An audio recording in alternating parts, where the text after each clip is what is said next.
साथीहरु हामीले जुनसुकै सामान पनि अर्डर गर्दाखेरि दराज अनलाइनबाट अर्डर गर्ने गर्दछौं। त्यस्तै गरी हाम्रा साथी एकजना हुनुहुन्छ विवेक महर्जन, उहाँले पनि दुईवटा सामान अर्डर गर्नुभएको छ। गर्मीको समयमा एउटा मिनी फ्यान र त्यसपछि दारी जुङ्गा सेभ गर्नको लागि एउटा ट्रिमर अर्डर गर्नुभएको छ। त्यो पहिलाको तुलनाभन्दा धेरै सस्तो भएको छ भन्ने सुनिन्छ। हेरौँ के कति प्राइस रहेछ र अनबक्सिङ गर्दै हुनुहुन्छ के कस्तो रहेछ राम्रोसँग बुझ्नेछौँ साथीहरु। लागौँ यतिखेर विवेकको भिडियोतर्फ। आज चाहिँ दराजबाट एउटा सामान मगाइयो, दुईटा सामान दराजबाट मगाएँ किनभने मेरो दराजमा थिएन, सो दराजबाट मगाएको छु। यसमा एउटा छ पंखा, सानो ह्यान्ड पंखा, अनि अर्को चाहिँ दाढी काट्ने मेसिन। आज चाहिँ चट्ट म अनबक्सिङ भिडियो बनाउँदैछु। यो फर्स्ट टाइम मेरो अनबक्सिङ भिडियो म बनाउँदैछु आज, किनकि काटेर हेरौँ अब।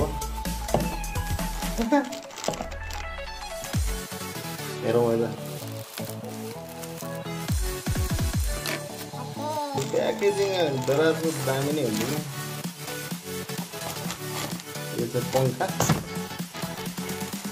अनि यो के हो दारी काट्ने मेसिन। कुन हेर्ने त पंखा दारी काट्ने मेसिन चाहिँ गर्मी भइसक्यो। पहिला पंखा हेरौँ सानो, धेरै महँगो खालि होइन, लाखौँको सामान होइन जो अनबक्सिङ गरेर देखाएको गर्नलाई होइन। त्यही पनि आफ्नो मनको इच्छाको कुरा गर्नु पर्यो।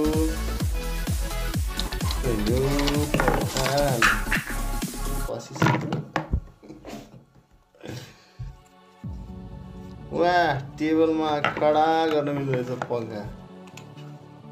अच्छा ठिक छ। ब्याट्री हाल्दैन क्या? ए ब्याट्री त यहाँ रहेछ नि त, ब्याट्री हाल्दैन के भनेको ठिक छ।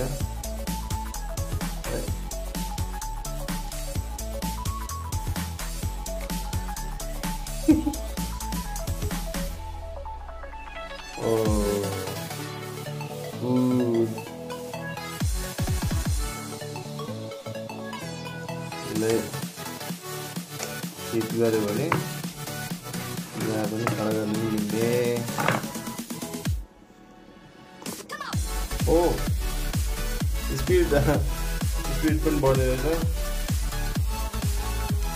3टा गियर टाइपको रहेछ, 1 2 3। ओके, अहिले 1 गियरमा हालेर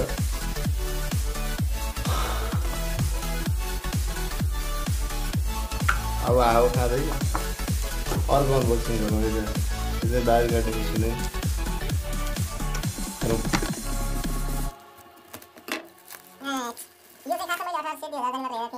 दराजमा चाहिँ मलाई एकदम लोएस्ट प्राइसमा भेटेँ, मतलब जे होस् अब 2000 को सामान 600 में भेट्दैछु। त्यही पनि सामान सेम देखिरहेछ। हेरौँ न कस्तो हुन्छ हैन, यही त कम्प्रोमाइज होला। नो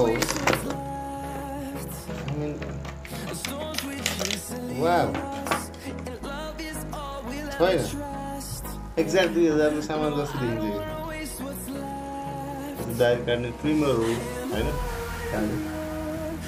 एक्ज्याक्ट छ यार, एक्ज्याक्ट। वाउ, यहाँ चार्जिङ पोर्ट, वो सो पावरफुल।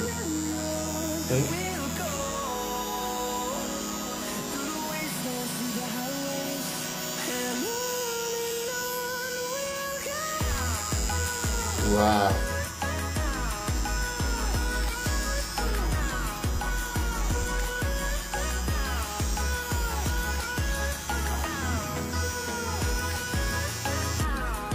में यस्तो दामी पावरफुल वाला भेटेँ। 2000 लिए यार, अरू साथीहरूले लिँदाखेरि 2000 लियो। 600 में यस्तो सस्तो पाउँछ दराजमा। अनि यो वाह, पसलमा मलाई 400 भनेको दराजमा त म 240 मा। दराजको सपिङ मेरो फर्स्ट टाइम सपिङ एकदम वन्डरफुल एक्सपिरियन्स रह्यो हैन। यसको डिस्क्रिप्सनमा राखिदिन्छु लिंक म, यदि तपाईहरुले पनि मगाउनु छ भने। भेरी गुड, भिडियो लाइक गरौँ, च्यानललाई सब्स्क्राइब पनि गरौँ है त।